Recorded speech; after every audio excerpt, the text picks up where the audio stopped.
دا په بلخ پوهنتون کې د اداري کارمندانو او خدماتي کارکونکو لپاره د یاد پوهنتون د دعوت الارشاد امریت له لوري د عقیدتي درسونو لړۍ ده چې د نوموړي امریت د امیر له لوري پر مخ وړل کیږي او د اسلام مبارک دین په مختلفو برخو کې معلومات ورکول کیږي.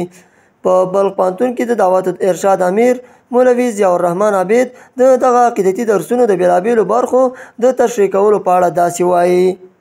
ارشاد و دعوت پوهنتون بلخ الحمدلله همه روزه جریان دارد. این دروس در بخش‌های مختلف برای پرسنل ارائه میشه.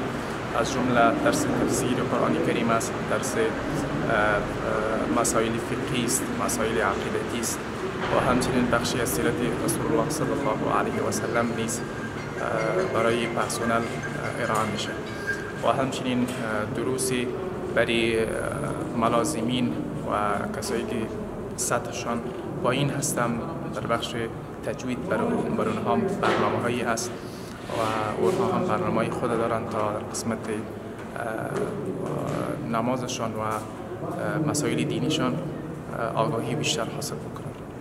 یو تن کارمند چې دغه درسونو ګډونوال دی د نوموړي پروسې په باره کې خپل نظر داسې څرګندوي. اسم ما محمد شوری سایق است، مدیر تدریسی پانزه کامپیوتر ساینس پوهنتون بلخ. الحمدلله در درس‌های عقیدتی ارشاد دعوت اشتراک میکنیم. از عموم کارمندای پوهنتون بلخ هستند اشتراک میکنند. الحمدلله درس‌ها خوب به شکل اساسی پیش میره.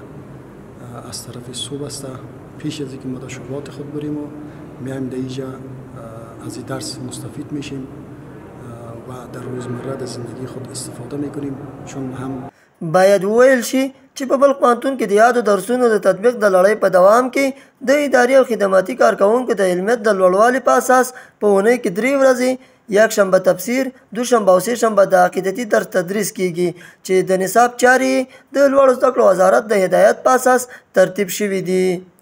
سمیع الحق بیدار، بلخ پوهنتون د اړیکو او عامه پوهاوي امریت.